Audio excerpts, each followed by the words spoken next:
तो आप लोगों का जो पेपर थर्ड है और हम लोगों का जो सेमेस्टर रहेगा वो रहेगा सेमेस्टर फोर्थ। तो सेमेस्टर फोर्थ पेपर थर्ड में आप लोगों ने पहले सेमेस्टर में पढ़ा था प्रयोजनमूलक हिंदी। इस सेमेस्टर में हम लोग पढ़ेंगे जनसंचार माध्यम। तो जनसंचार माध्यम में हम लोग पहले दिन शायद सिलेबस की चर्चा मैंने आप लोगों के साथ की थी। उसमें से पहला जो आपकी इकाई है पाठ्यक्रम में अर्थ, परिभाषा और स्वरूप और जनसंचार के तत्व, और दूसरा है जनसंचार के माध्यम, परंपरागत संचार माध्यमों का सामान्य परिचय और भेद, तमाशा, लावनी, कठपुतली, नौटंकी, कीर्तन, लोकगीत, इनके संदर्भ में। तो हम लोग थोड़ी चर्चा आज इन्हीं के बारे में करेंगे। तो जैसा मैंने उस दिन आपको कहा था कि सबसे पहले ये जरूरी है कि आप समझ लें कि जनसंचार मतलब होता क्या है और संचार और जनसंचार में क्या अंतर है। जैसे जन मतलब मास इंग्लिश में और संचार मतलब कम्युनिकेशन। तो मैंने आप लोगों को बताया कि जैसे अंग्रेजी में हम लोग मास कम्युनिकेशन कहते हैं, हिंदी में हम उसे क्या कहेंगे, जनसंचार। जन मतलब क्या होता है हिंदी में, जन मतलब होता है बहुत सारे लोग, है ना। जैसे जन गण मन है ना, तो बहुत सारे लोगों के मन में क्या है ना, वो चीज़। तो एक बहुत बड़ा लोगों का समूह, समुदाय जिसको कहते हैं। तो उनके बीच में जब संचार करना होता है तो उसको हम क्या कहते हैं, जनसंचार। और खाली संचार मतलब अगर जनसंचार हम लोग समझ रहे हैं तो यहाँ पे प्रश्न उठता है फिर संचार क्या है और जनसंचार और संचार में क्या अंतर है, क्या लगता है आपको? संचार मतलब जनसंचार मतलब सबको एक साथ ही बताना। हाँ ठीक है। और संचार मतलब पर्सनली थोड़ा करीब है आपके। संचार का मतलब क्या होता है, संचार का मतलब होता है कि कम से कम संचार, कोई भी चीज़ का संचार होने के लिए कम से कम दो लोगों की आपको आवश्यकता है। जैसे मैं कुछ कह रहा हूँ तो कहने के लिए मैं एक माध्यम चुनता हूँ। तो इस समय वो माध्यम क्या है, जैसे मैं आपसे बात कर रहा हूँ तो वो माध्यम क्या है, भाषा। मैं एक भाषा का इस्तेमाल करके आप तक अपनी बात पहुँचा रहा हूँ। तो मुझसे कही हुई बात भाषा के माध्यम से आप तक पहुँची। जब आप तक पहुँची तो आपने उस भाषा को डिकोड किया, और आपने भाषा को डिकोड इसलिए कर लिया क्योंकि वो भाषा आप भी समझते हैं। जैसे मैं आपसे इस समय हिंदी में बात करूँ, नोइंग वेल कि आप हिंदी, मराठी, इंग्लिश समझने में सक्षम हैं। मान लीजिए मैं यही बात आपको तमिल में कहता या तेलुगु में कहता, मलयालम में कहता, तब क्या आप मेरी बात सुन पाते और सुन के रिस्पॉन्ड कर पाते? नहीं। तो जैसे मैं कह तो देता तमिल में, माध्यम मेरा क्या हो जाता, तमिल भाषा, लेकिन चूंकि आप उसको डिकोड नहीं कर पाते इसलिए आपका फीडबैक मेरे पास नहीं आता। तो जब फीडबैक आपका मेरे पास नहीं आया तो वो संचार पूरा नहीं हुआ, वो कम्युनिकेशन पूरा नहीं हुआ। तो कम्युनिकेशन के लिए दो चीज़ें बहुत ज़रूरी हैं कि कम से कम दो लोग हों और उनके बीच जो कम्युनिकेशन का माध्यम हो वो दोनों को नोन हो, दोनों उस चीज़ को समझते हैं। तो अगर वो माध्यम भाषा है तो भाषा दोनों समझें। कई बार भाषा नहीं, हम लोग सिम्बॉल्स भी इस्तेमाल कर लेते हैं। जैसे मैं क्लास में लेक्चर ले रहा हूँ और मैं आपसे कहूँ तो मैंने कुछ नहीं कहा, बस मैंने इशारा किया, तो लेकिन आप उसका मतलब समझ गए। या मैं कहूँ तो आप समझ गए कि सर खड़े होने के लिए या बुला रहे हैं, है ना। तो कई बार इशारे के माध्यम से भी, बॉडी लैंग्वेज के माध्यम से भी हम लोग अपनी बात वहाँ तक पहुँचा देते हैं। तो बात आप तक पहुँचना एक चीज़ हुई, लेकिन उस चीज़ को सुनकर समझकर आपने क्या रिस्पॉन्ड किया वो भी बहुत ज़रूरी है। तो संचार का मतलब ये हो गया कि कम से कम दो लोगों के बीच एक माध्यम से संवाद हुआ। जैसे दो लोगों ने फ़ोन पे बात कर ली, ये क्या हो गया, संचार हो गया, है ना। आपने मुझे मैसेज किया, मैंने आपको मैसेज कर दिया, ये संचार हुआ।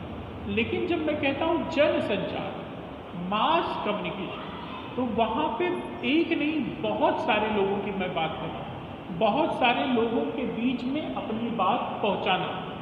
तो जन संचार और संचार में फिर कुछ बुनियादी अंतर आ जाते हैं। जैसे सबसे बड़ी चीज़ संचार कम्युनिकेशन में क्या हो रहा है, फीडबैक भी आ रहा है बराबर, लेकिन जन संचार में ज़रूरी नहीं कि फीडबैक तुरंत आए। जैसे मान लो कहीं पे 2 लाख, 5 लाख, 10 लाख की भीड़ जमा है, प्रधानमंत्री उनको संबोधित कर रहे हैं, भाषण दे रहे हैं, लेकिन वो भाषण में फीडबैक कभी कभी मांगे जाते हैं कि अगर आप मेरी बात से का समर्थन करते हैं तो तालियों की गड़गड़ाहट से इसका स्वागत करिए।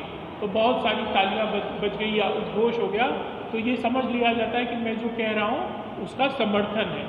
लेकिन बहुत सारी तालियां बन जाने का भी ये मतलब नहीं होता कि सबने ताली बजाई।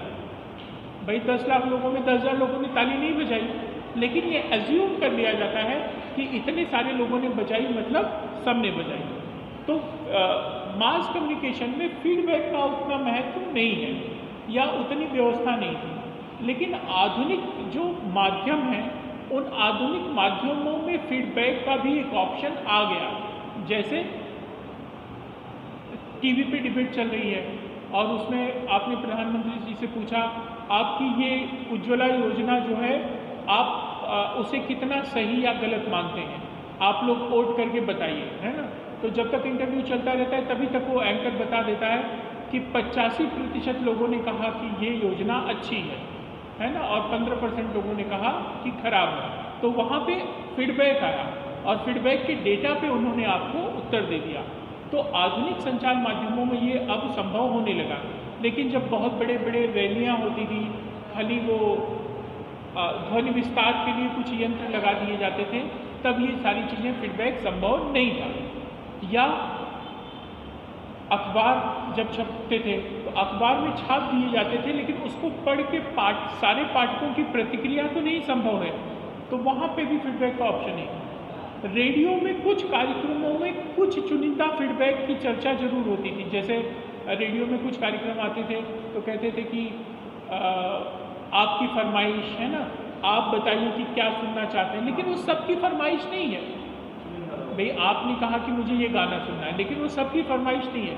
लेकिन ऐसे चुनिंदा उन्होंने किया, या फिर चुनिंदा लोगों का इस बारे में क्या कहना है तो उनके पत्र उन्होंने पढ़ दिए। ये रेडियो ने शुरू किया था, बाद में टीवी में। लेकिन जब से इंटरनेट आया तो इंटरनेट ने एक बहुत बड़ी क्रांति की, और ये क्रांति फीडबैक को लेके ज़्यादा रही कि जहाँ पे एक बहुत बड़ा समुदाय भी आपकी कही हुई बात में सीधे सीधे दखल ले लेता है और वो अपने विचारों से आपको अवगत कराने लगता है। जैसे प्रधानमंत्री ने आज ये कहा, किसी ने फेसबुक पे डाल दिया, तो अब उस पर हज़ारों लाखों कमेंट आ रहे हैं। कुछ लोग कह रहे हैं अच्छा है, कुछ लोग कह रहे हैं बुरा है। तो कहने का मतलब उन्हें भी अपनी बात को कहने का एक समानांतर अवसर इस सोशल मीडिया के माध्यम से, वेब मीडिया के माध्यम से, वैकल्पिक पत्रकारिता के माध्यम से उनको मिलने लगी। तो इंटरनेट का आना निश्चित तौर पे एक बहुत बड़ी क्रांति थी। तो मूल रूप से संचार और जनसंचार के बीच का अंतर आपको समझाना मेरा उद्देश्य था, जो मुझे लगता है आप समझें। उसके बाद चूँकि इन्होंने परंपरागत चीज़ों की चर्चा की है और उसमें उन्होंने कुछ से पाठ्यक्रमों में उन्होंने कुछ चीज़ों का विशेष रूप से उल्लेख किया है। और ख़ास तौर पे चूँकि वो मुंबई विश्वविद्यालय का पाठ्यक्रम है, तो यहाँ की जो चीज़ें रही हैं उनको शामिल करने का उन्होंने प्रयास किया है। जैसे वो किसकी बात कर रहे हैं, वो नौटंकी की बात कर रहे हैं, और क्या है उसमें तमाशा की बात कर रहे हैं, लावणी की बात कर रहे हैं। तो ये सब यहाँ की लोक कलाएँ हैं, आप लोग अच्छे से जानते होंगे। लावणी क्या है, महाराष्ट्र की एक लोक कला है जिसमें नर्तकी जो होती है, नर्तकी और उसकी सहायक नर्तकियाँ, वो लोग मिल के लावणी प्रस्तुत करती हैं और उसमें कोई विदूषक होता है और लावणी को प्रस्तुति करने के भी तरीके होते हैं। पहले गणपति की पूजा होती है ना, और उसके बाद कुछ समसामयिक संदर्भों पे हास्य विनोद होता है, व्यंग विनोद होता है, और उसमें एक दूसरे की खिल्ली उड़ाते हैं। तो वो जो खिल्ली उड़ाना है, व्यंग विनोद करना है, उससे पब्लिक को आनंद आता है। क्यों?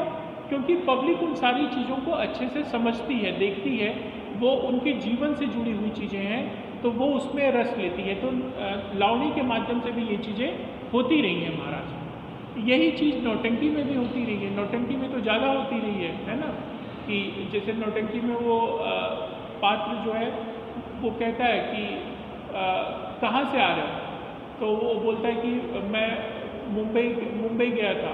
तो बोले का इलेक्शनचा तिकीट घ्यायला गेला होता का, तो कहने का मतलब भाई अगर तुमको इलेक्शन का टिकट चाहिए तो आपको मुंबई या नागपुर जाना पड़ेगा। तो इस तरह की बहुत सारी चीज़ें वो व्यंग्यात्मक भाषा में करते थे। और बहुत चीज़ें, इसका एक दूसरा पक्ष ये भी था कि बहुत सारी चीज़ें वो चूँकि जो बहुत पढ़ा लिखा तबका नहीं है वो नाटक और ये नौटंकी ये सब देखने जाता था, तो उनको जिस तरह की चीज़ों में रस मिलता था, द्व्यर्थी बातें वो भी वो करते थे और आम जनता को उसमें भी बड़ा आनंद मिलता था। लेकिन इस तरह की चीज़ें जिससे समाज को कुछ संदेश जाए वो भी इनके माध्यम से होता था। और इसी तरह अपने यहाँ जो शाहीर होते थे उनके माध्यम से भी एक तरह से समाज प्रबोधन का काम होता था। तो ये अलग अलग माध्यम थे जिन माध्यमों का चयन जन संचार के लिए किया जा सकता था। तमाशा देखने या नौटंकी देखने के लिए पब्लिक आई हुई है, जनता आई हुई है, तो उनको कई संदेश दे दिए जाते थे, है ना, कि आप लोगों को सूचना है कि तमाशा का अगला मेला है ना, जत्रा रांजणगांव पुण्याला भरेल, है ना, तो अगली बार सब लोग वहाँ पहुँच जाते थे। तो कहने का मतलब उनको एक माध्यम के रूप में चुना जाता था। तो उसमें लावनी की चर्चा है, नौटंकी की चर्चा है, पोवाड़ा शायद नहीं किया, पोवाड़ा नहीं, जबकि पोवाड़ा में भी ये चीज़ें होती थी। पोवाड़ा के माध्यम से भी महाराष्ट्र में जन जागृति का काम होता रहता था। तो ये यहाँ की जो लोक कलाएँ हैं, लोक कलाओं को किस तरह से संचार का एक माध्यम, जनसंचार का एक माध्यम बनाया जाता था, उसका उदाहरण। और परंपरागत माध्यमों में जैसे मैंने उस दिन चर्चा की थी कि सिंबॉलिक तरीके से कुछ चीज़ें इस्तेमाल की जाती थी। जैसे घर पे कोई आया, वो बोले कि पहले तो आदमी ही चिट्ठियाँ और ये सब देने जाता था, तो बोले कहाँ से आए, तो पता चला कि मधुपुर से आ रहे हैं, यहाँ से आ रहे हैं, तो घर वालों को पता चल जाता था। मधुपुर मतलब वो बड़े लड़के की ससुराल या बेटी की का वो, तो वो हल्दी एक पकड़ा के चला जाता था। तो वो हल्दी है खाली, लेकिन वो सिंबॉलिक है कि हल्दी है मतलब मधुपुर में कोई शुभ कार्य है, खाली वो बता देता था इतने तारीख को है, तो आदमी समझ जाता था शुभ कोई कार्यक्रम है।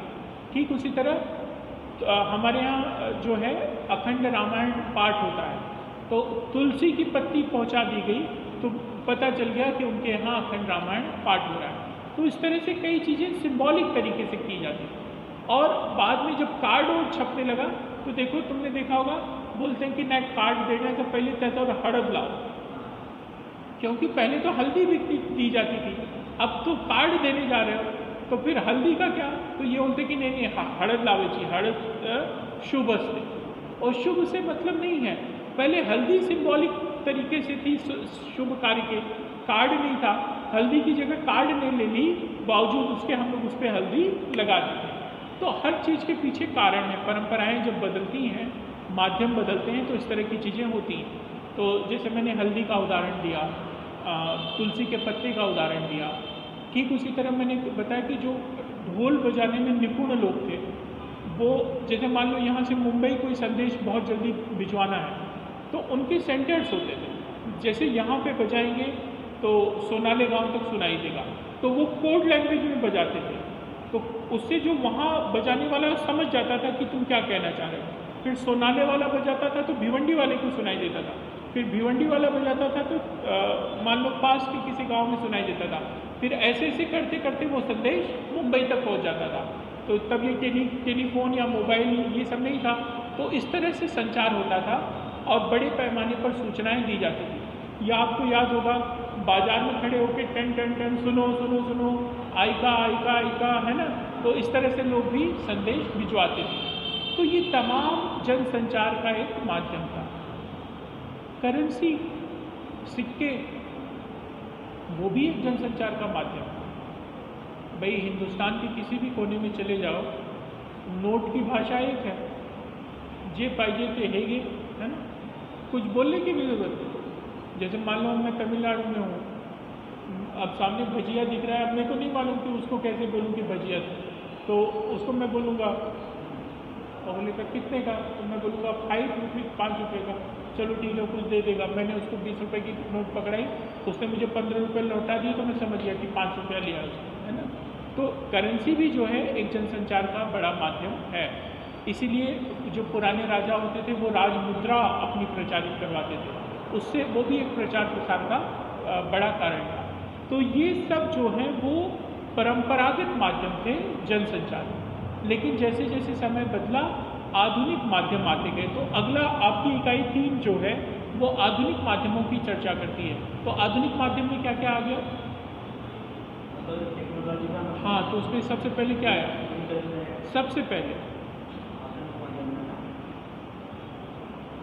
प्रिंटिंग के बाद सबसे पहले रेडियो आया। रेडियो ने बहुत बड़ी क्रांति की है ना। जहाँ गांव में कुछ नहीं था वहाँ भी लोग रेडियो से सुन लेते थे। तो रेडियो ने अद्भुत काम किया, वर्ल्ड वार की सबसे बड़ी देन रही। रेडियो के बाद टेलीविज़न आया तो लोग देख सकते थे। उनको बड़ा आश्चर्य होता था कि मैच इंग्लैंड में हो रहा है और हम लोग अपने गांव में बैठ के देख रहे हैं। तो रेडियो, टीवी और उसके बाद आया आपका इंटरनेट। इंटरनेट ने बहुत बड़ी क्रांति की। इंटरनेट के बाद आपका आया मोबाइल फ़ोन के बाद मोबाइल, और मोबाइल में जब इंटरनेट आ गया तब तो दुनिया कर लो मुट्ठी में हो गया। आज इस फ़ोन के माध्यम से तुम ईमेल भेज सकते हो, सोशल मीडिया के माध्यम से हज़ारों लाखों लोगों से जुड़ सकते हो, करोड़ों लोगों के बीच में अपनी बात पहुंचा सकते हो। तो इस मोबाइल और मीडिया ने एक तरह से वैकल्पिक एक पूरी दुनिया आपको दे दी। जैसे आपको किसी बड़े समाचार पत्र की ज़रूरत नहीं कि आप कुछ भेजोगे, वो एडिट करेंगे, फिर वो तय करेंगे कि उसको छापना है या नहीं छापना है, कोई ज़रूरत नहीं। तुम अपना ब्लॉग बना के अपनी चीज़ें उस पर डाल देते हो, अपनी वेबसाइट बना के तुम अपनी चीज़ें डाल देते हो, अपना वीडियो रिकॉर्ड करते हो, यूट्यूब पे डाल देते हो, और बहुत सारे ऐसे वीडियो वायरल हो जाते हैं। हम लोग भी देखो क्लास में, चूँकि पैंडेमिक में कम लोग आ रहे हैं, तो हम लोग लेक्चर रिकॉर्ड कर लेते हैं और उसको यूट्यूब पे डाल देते हैं। तो यूट्यूब पे डालने के बाद क्या खाली हमारे बच्चे देख सकते हैं? तो भाई इंटरनेट की दुनिया पे जो भी उपलब्ध है, जो भी जनसंचार सर्च करेगा गूगल सर्च इंजन में, अगर उसको वो वीडियो दिख जा रहा है तो वो देख सकता है, और वो ये भी देख सकता है कि मैं कैसे पढ़ा रहा हूँ या हम लोग किस तरह से आपस में चीज़ों को साझा करते हैं। तो इस इंटरनेट ने, इस मोबाइल ने बहुत बड़ी क्रांति कर दी, एक पूरी की पूरी वैकल्पिक दुनिया आपके सामने खड़ी कर दी। इसीलिए इसको जो स्क्रीन है, इसको कहते हैं कि स्क्रीनवाद का ज़माना, ये स्क्रीनवाद का ज़माना है। और मैं तो कहता हूँ कि अब ये कोई डिवाइस नहीं रह गया, मोबाइल कोई अलग से डिवाइस नहीं रह गया। Mobile is extended part of our body, human body. जैसे हमारे 2 कान हैं, 2 हाथ हैं, है ना, एक मुंह है, 2 पैर है, उसी तरह एक मोबाइल भी। देखो कभी मोबाइल छूट जाए घर पे और अचानक याद आता है अरे मोबाइल भी घर ही विसर दो, दिन भर कितना अजीब लगता है। थोड़ा सा मैसेज आ रहा है, हाथ में कुछ नहीं है ना, कितना हम लोगों को अटपटा सा लगता है। तो ऐसा लगता है कि जैसे शरीर का कोई हिस्सा ही घर छूट गया है ना। तो इसी तरह अब ये डिवाइस ना होके हमारी बॉडी का ही एक तरह से विस्तार है, हमारे शरीर का ही विस्तार है, और एक तरह की अनिवार्यता भी। जैसे स्टूडेंट थे, पैंडेमिक में जिन बच्चों को माता पिता मोबाइल नहीं देते थे, उनको लगता था कि ये बुराई है, उनको भी समझ में आया कि नहीं, बिना इसके काम चलने वाला नहीं है, तो वो उनको मोबाइल देने लगे, जिसके माध्यम से वो अपने बच्चों को ऑनलाइन क्लासेस से जोड़ सके। और पैंडेमिक के बाद भी देखो हमारे यहाँ कोई एकेडमिक सेशन खराब नहीं हुआ, हम सब लोगों ने पढ़ाई की और लगातार उससे हम लोग जुड़े हुए हैं, उस सुविधा का लाभ ले रहे हैं। बहुत सारी चीज़ें हम लोगों को नहीं आती थी, गूगल फॉर्म कैसे बनाना है, ऑनलाइन एग्ज़ाम कैसे लेना है, वीडियो कैसे रिकॉर्ड करना है, यूट्यूब चैनल कैसे बनाना है, लेकिन इस पैंडेमिक ने हमको सब कुछ सिखा दिया। तो इस सोशल मीडिया ने, इस इंटरनेट ने जो क्रांति की वो अद्भुत है। तो आपका जो पहला चैप्टर है जनसंचार माध्यम, अर्थ मैंने आपको बता दिया, उसकी परिभाषाएं हैं बहुत सारी। तो जो नोट्स मैंने आपके साथ शेयर की है वो आप लोग एक बार देखिए, उसमें अलग अलग विद्वानों की कही हुई परिभाषाएं हैं, उसमें से 2-4 परिभाषाएं आप एग्ज़ाम के हिसाब से याद रखें। और परंपरागत माध्यम क्या थे, जैसे उसमें दिया है लावनी इत्यादि, उसकी हम लोगों ने चर्चा की। और आधुनिक माध्यम क्या है उसकी भी मैंने आप लोगों से चर्चा की। अगले लेक्चर में थोड़ा विस्तार में कि रेडियो कब आया, उसकी शुरुआत कैसे हुई, टीवी कब आया, उसकी शुरुआत कब हुई, इंटरनेट कब आया, फेसबुक कब आया, थोड़ा हम लोग उसके बारे में विस्तार से चर्चा करेंगे, ताकि उसके ऊपर भी अगर MCQ पैटर्न में क्वेश्चन आए तो आप आसानी से लिख लो। तो कल का भी जो लेक्चर है मुझे लगता है ये 10:42 11:30 का हमारा लेक्चर फिक्स है। तो कल हम लोग रेडियो पे खास तौर पे बात करेंगे, और रेडियो और टीवी दोनों पे। और मैं रेडियो और टीवी से संबंधित नोट्स PDF में आप लोगों को व्हाट्सएप ग्रुप में भेज दूंगा। आप लोग भी थोड़ा पढ़ के आइए और कल हम लोग उस पर चर्चा करें, ठीक है।